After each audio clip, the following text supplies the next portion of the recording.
Hello, everyone, and welcome back to 305 Insights. I'm your host, Alan Somerton, and today we're reviewing the Massacre in the Swamp, versus UF 2024. The Hurricanes went up to Gainesville and came away with a 41-17 victory. Absolute domination. So before we get into some of the details of the game, we want to dive into some quirky things that will also display how significant this victory was and how also devastating it might be for Billy Napier and company. So the 41 points is the most points allowed by the Gators in a home opener. And this stretches off over 100 years of college football for the Gators. And despite the hype of the Swamp, the Hurricanes suffered 0 offensive penalties and only had 2 penalties for the game. The Gators went 1 of 9 on third down and 1 of 2 on fourth down, which are considered, the money downs. Also, the big one, ended Florida's 34-year home opener winning streak. I mean, that's a lot to digest as a Gators fan. And it's also a lot to praise as a fan. We'll touch on some of the coaching stuff a little later in the podcast. So we're just going to dive into the only 3 issues I saw this game, really, for the Hurricanes was Ruben Bain only playing 4 snaps before he suffered a quote-unquote soft tissue injury, according to Mario Cristobal postgame, and cornerback Damari Brown also suffering the same type of injury. Those are 1 and 2. The third one, kind of nitpicking, but we're going to focus on the busted coverage on the 71-yard TD run. A lot of the blame falls on safety Jaden Harris, even though he had a really good game. This was kind of just a mishap. And linebacker Wesley Bistain, they both of them missed their assignments. Wesley kind of dove in 2 inside, and then Jaden left the hole open. And the reason why I'm focusing on this play and nitpicking on it is the concept of the middle 8, which is the last 4 minutes of the second quarter and the first 4 of the third quarter. You've probably remember me talking about this. I believe it was a few years ago for the Florida State Clemson game, I think it was, the one that they lost at Doak.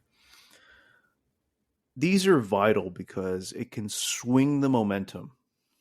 And you almost saw it here going into halftime and coming out of halftime. That TD allowed the Gators to cut the lead to 17-10 in a game that was absolutely dominating.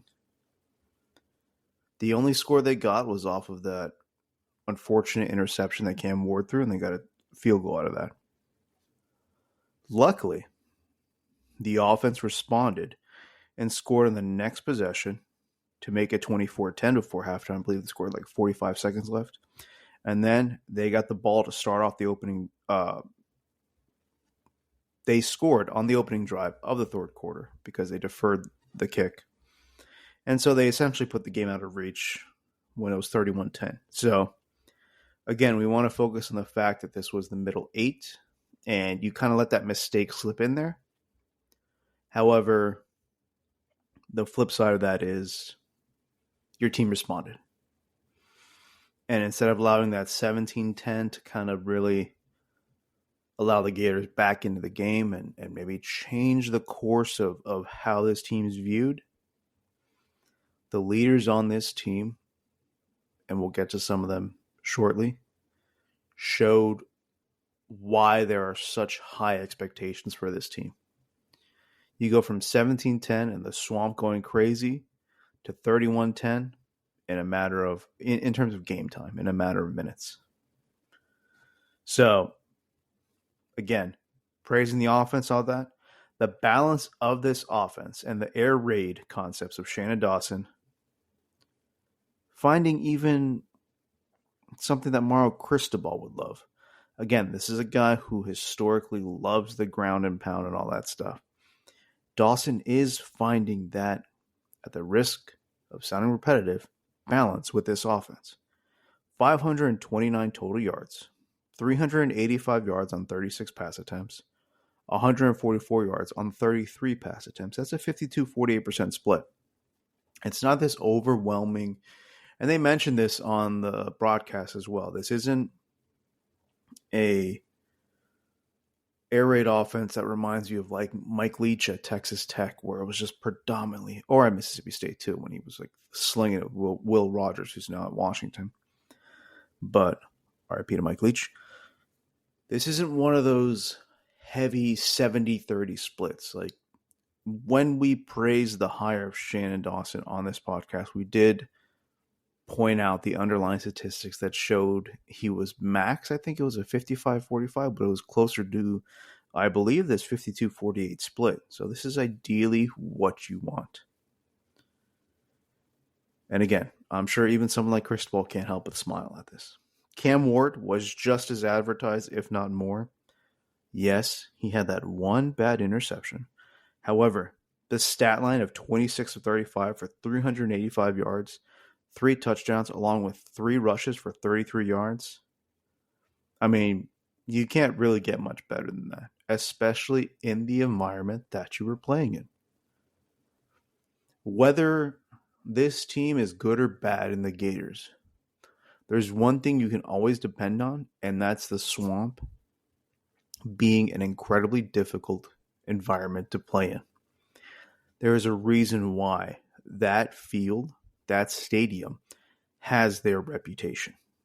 It is well-earned and well-deserved. And despite all this new, technology with in-headset communications and whatnot, making things a little easier, you loved, as a Hurricanes fan, to see the demeanor, how Cam Ward carried himself throughout this game. Damian Martinez, the transfer from Oregon State, finished with 15 carries for 65 yards. They weren't feeding him on a constant basis, but once the game got out of hand, I really liked that Morrow didn't just give this kid 25, 26 carries. I did not like how long they kept Cam Ward in the game. Again, nitpicking with that. But you can tell that with the depth that they have at running back, that they're going to make sure they can rotate these kids in and keep them healthy throughout the whole season. Damian Martinez is going to get a lot of his yards against, I was about to say viable opponents. It's going to be against his ACC opponents and throughout the rest of the year. Once the games get out of hand, you're going to see a heavy dose of these younger running backs. Or just, a Jai Allen or more Mark Fletcher, whatnot. You might not see Lyles as much, but still, maybe not want to burn his red shirt. So, yeah, Martinez looked really great. He's 6 foot, I believe 230 pounds. He really ran with a physical nature, and any Gator that tried to tackle him, he would make sure that you understood it wasn't going to be easy. He bowled a few people over, and I felt like he was running with better sight compared to Mark Fletcher. Like he bounced it out, or he hit the holes a little better. But, Mark Fletcher didn't have a bad game either. 7 carries for 23 yards, 2 touchdowns, and 1 reception for 22 yards. Great day by the running game. Keeping the Gators honest, keeping them guessing. This is, again, balance. I'll just keep on repeating that over and over again. Mr. Reliable, Xavier Restrepo, had 7 catches for 112 yards, 1 touchdown. He should have had a completion, but maybe it would have been a touchdown. But again, nice trick play. Restrepo also left a Gator clutching his ankles with that little spin move that he did. I think the Gator was so embarrassed he just pretended to be injured at that point. The big development in today for me was in the passing game, how much the tight ends were involved. I believe last year they had 183 total yards receptions and 1 touchdown. It's very putrid stats. And you're seeing it now. You have Elijah Arroyo, the tight end who is finally healthy after 2 years of knee issues. see how athletic he can be. Four receptions for 89 yards. You had Cam McCormick, the tenured professor at this point, at the ripe old age of, I think he's 26 at this point. Ninth year college football. The Van Wilder college football. He actually had one reception for 9 yards and had the first touchdown of this season for the Hurricanes. And then you had the freshman tight end, Elijah Lofton, 2 receptions for 38 yards. A lot of production came out of the tight end position.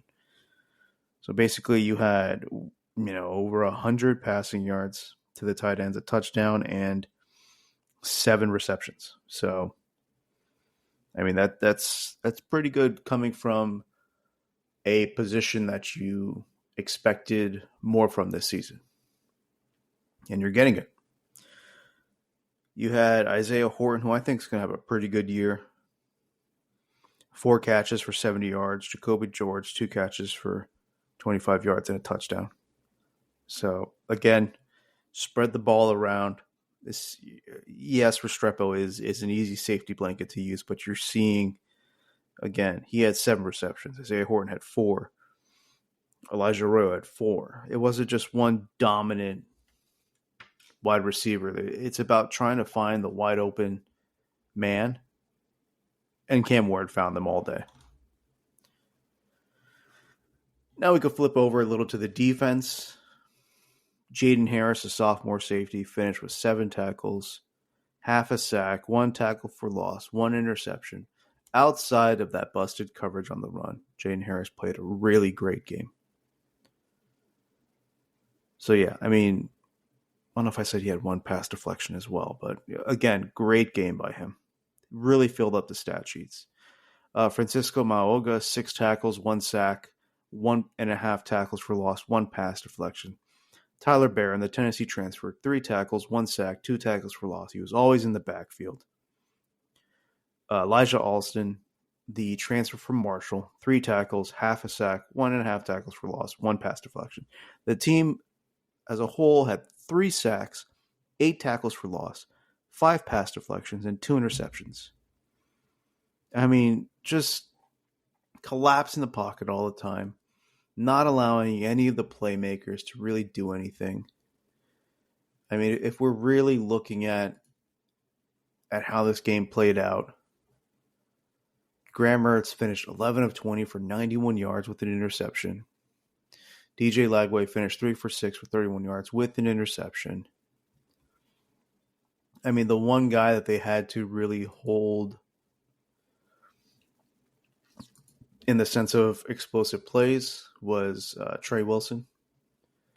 And he had 7 for 50, a long of 16. So really he didn't do that much. 7.1 yards of reception. That's not too bad. Elijah Badger only had 3 for 43. That's actually not terrible. But again, 14 completions, 122 yards. That's really nothing to sneeze at. So just a great, great job by this defense. And it's kind of hard to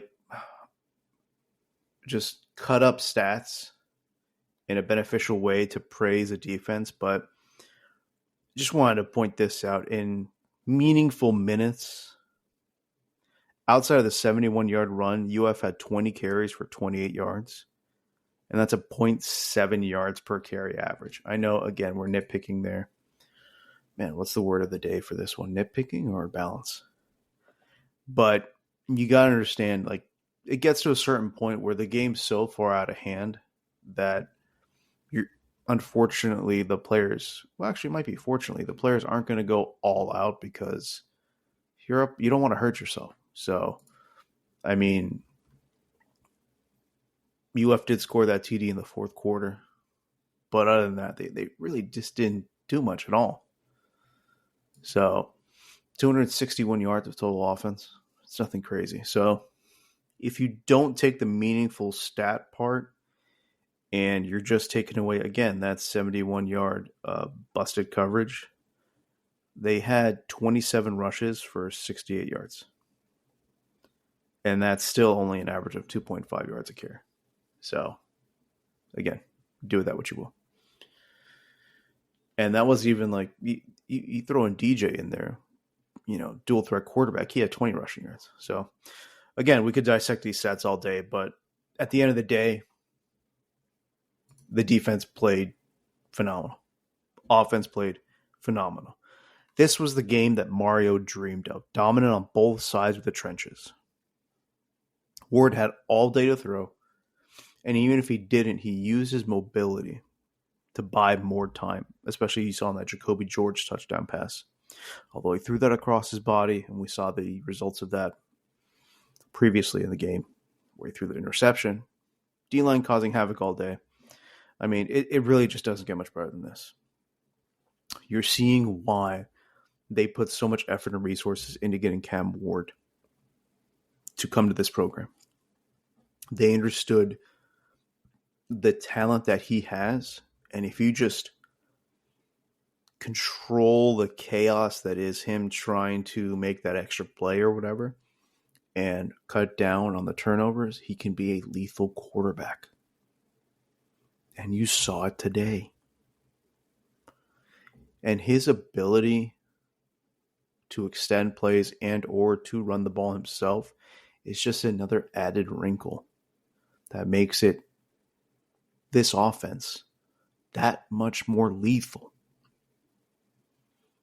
I don't want to harp on the past as much, or, like Emory Williams wouldn't have been able to do this. Tyler Van Dyke sure as bleep wouldn't have been able to do this. As soon as he threw that first pick, he might have been done for the day. This is going to be a very special offense. And after one game, UN fans can buy into and believe the hype that the U is back. Once again, we're going to go down this path, folks.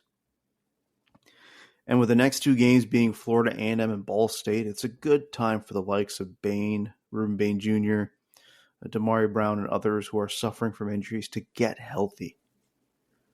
I mean, I really, don't want to do this, because it kind of should have been done in my summer preview series. But, folks, if you look at the schedule, it's soft. Charmin soft, as Kobe would say. You beat Florida 41-17. Your next game is Florida A&M. Then it's Ball State. Then you're at South Florida. Then you're at home against Virginia Tech.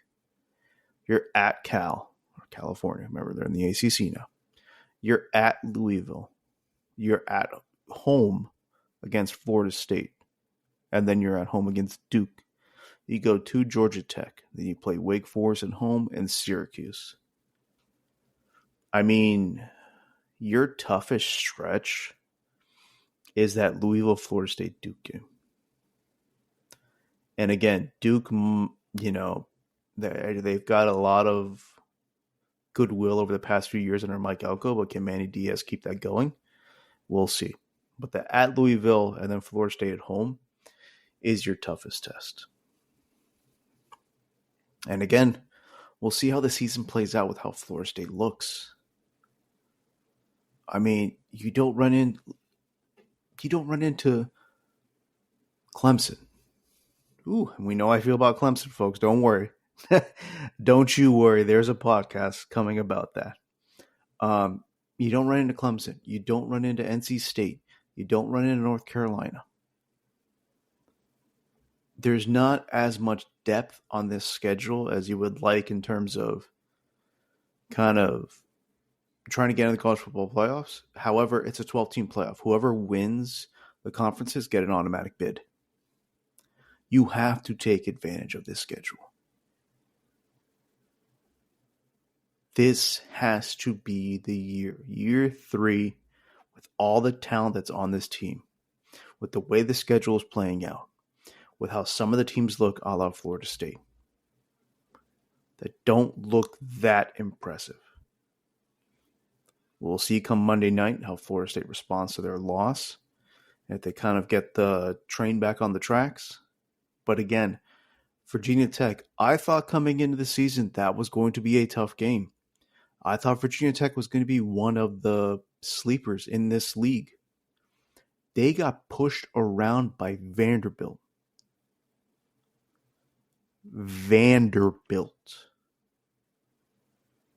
That is the bottom dwelling team in the AC or the SEC.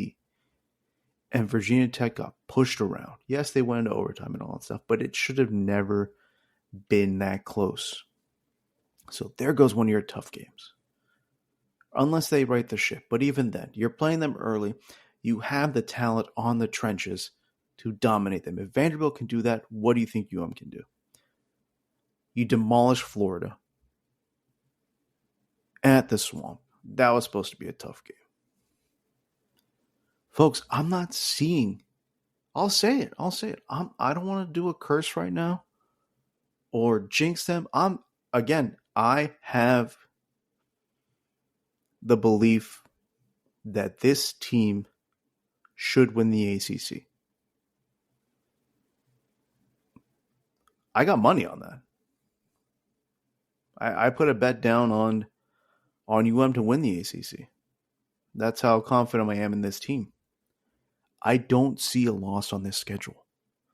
If this team plays up to his ability, if Mario Cristobal keeps up this coaching ability, it's a weird way to say it, but if he keeps up this ability to make sure that these young men play up to their potential, no one can stand up to them in the ACC with their depth on the defensive line. You saw it today. Ruben Bay Jr. played 4 snaps, and they didn't miss a beat. This offensive line didn't have to play certain players that can start on plenty of other teams. And Cam Ward can just sit in the pocket all day. And oh, by the way, if there is some pressure, he'll just roll out a little and run, or allow for the wide receivers to play backyard football and then just break coverage from there. Break containment, all that good stuff, whatever you want to say. This is playing out. Before the season, I thought this would be a good team. I expected them to win the ACC and make the college football playoffs. With the way they announced themselves on Saturday to the college football world, this could be the year that the U is finally back. I think it's very possible, short of a short-circuiting by Mario Cristobal in a big game, the talent should win out.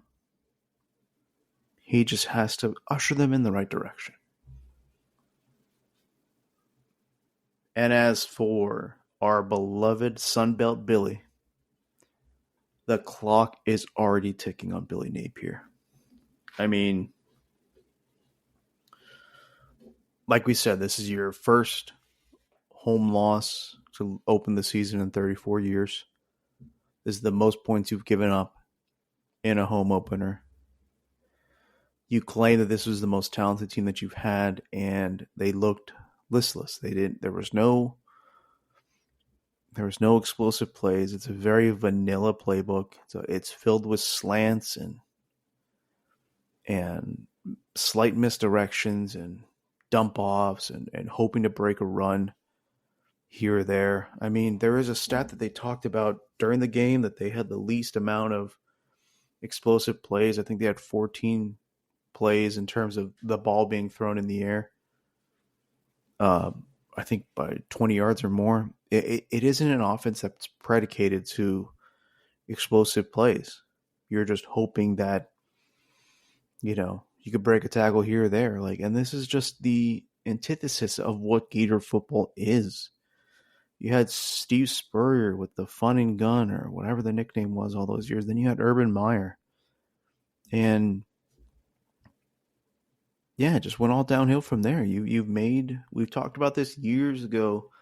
If the Sunshine State can return to its former glory, I believe that's the name of the podcast that I had, where we talked about Cristobal, where we talked about Mike Norvell, we talked about Billy Napier, and we talked about what Florida did post Urban Meyer, hiring Will Muschamp, hiring Jim McElwain, hiring Dan Mullen, all those guys having double-digit win seasons and being gone after year 3.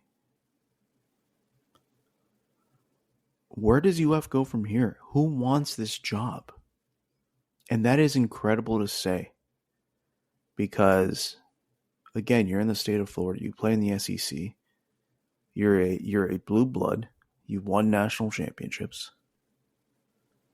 Who would want to take this job right now? This is going to be 4 straight coaches that were misfires. Programs take a while to recover from that.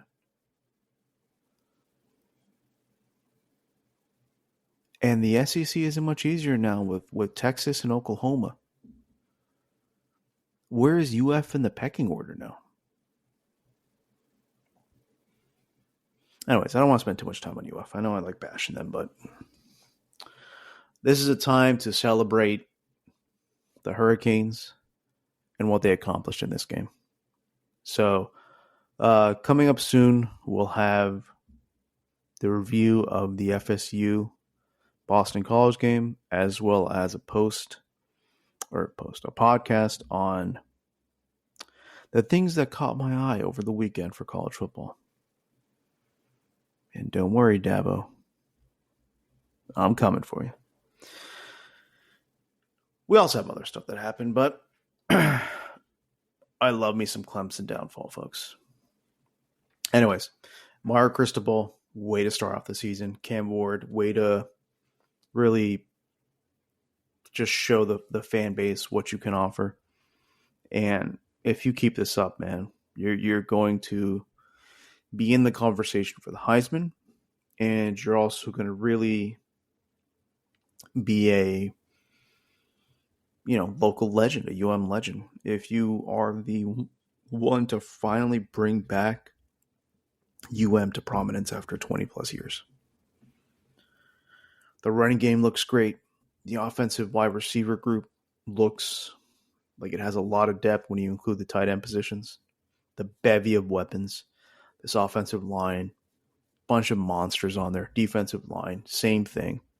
Linebackers are really good, and you thought what may be the weakness in the team in terms of the back end, the cornerbacks and stuff like that, they really played well. So it'll be interesting to see them and how they perform against more modern offenses, more efficient offenses than this Gators team. So, again, all in all, folks, enjoy it. Just bask in it.